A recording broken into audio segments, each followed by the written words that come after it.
తండ్రి సంఖ్యను మాత్రం ఆయన ఏడేడు గంగలు ఏకమే పారంగా కలిగేడు సముద్రంలో మరి అటువంటి గడియల లోపల సంతానం లేకపోయా సంతాన భాగ్యం లేకపోయా అటువంటి తల్లి పాడు తమ తండ్రి సంఖ్యను మాత్రం ఆయన అవ సంతాన బలమైతే లేకపోయా అటువంటి చిన్నవాడు శివశంకరు నడిపివాడు విష్ణువాడు పెద్దవాడు బ్రహ్మదేవుడు అటువంటి ఎవరైన రాజ్యాలు వాళ్ళు వెళ్తున్నారు ఎవరైన పట్టణాలు నాకు మాత్రమైన సంతాన బలంగా పిల్లలైన భాగ్యం కావాలని తమ తండ్రి శంకరుడు అయినా ఎవరైన రాజ్యాలు వాళ్ళగా పార్వతి వెళ్తున్నారు పంచాయతీ పట్టాలు శివుడు వెళ్తున్నాడు శివుడు అందరూ కోటలు అటువంటి రాజ్యాల మీద కోటల మీద ఆయన రాజ్యాలు తిరుగుతున్నది పార్వతమ్మ దేశాలు పోతా ఉన్నది అదే దండిగా నాలో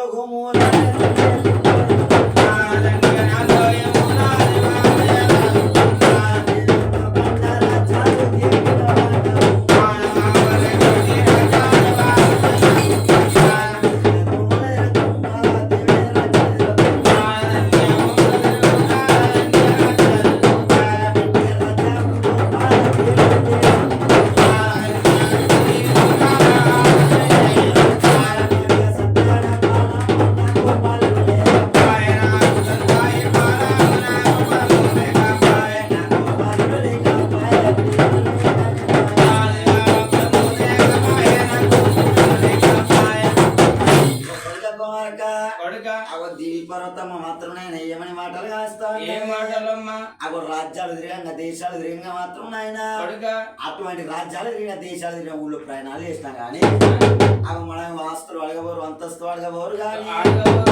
అటువంటి తల్లి పార్వతమ్మని ఏమని అడగబోతున్నా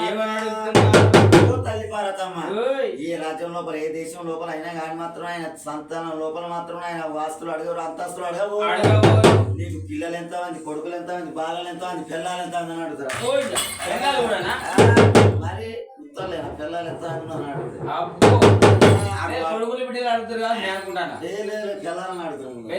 మొదలు అడుగుతారా మొదలే మరి నీకు ఎంత వెళ్దాం మరి చెప్పాలి నాకు తెలియదు నీకేం తెలియదా అప్పు తెలియకుండా నాకు తెలియదు పిల్లల్ని అడగాలి కొడుకులు బిడ్డలు అడుగుతారు కాబట్టి నేను అనుకున్నా కొడుకులు అడగాలి పిల్లలు ఎంత దేశం లోపల మాత్రం ఆయన అటువంటి తల్లి పర్వతం నీకు కొడుకులు ఎంత మంది బిడ్డలు ఎంత మంది అని అడుగుతారు ఏమని అడుగుతారు కొడుకులు బిడ్డలు నీకెంత మంది నీకెంత ఉన్నది ఆస్తి ఎంత ఆస్తి అడుగుతారా ఆస్తి అడుగుతారా కాదు కొడుకులు బిడ్డలు నీకెంత ఉన్నది ఎక్కడ ఉన్నది నాకు బాగానే ఉన్నది నాకు బాగానే ఉన్నది మరి బాగానే ఇంటికి బెల్లం పెరుగు మొత్తం నీదేనా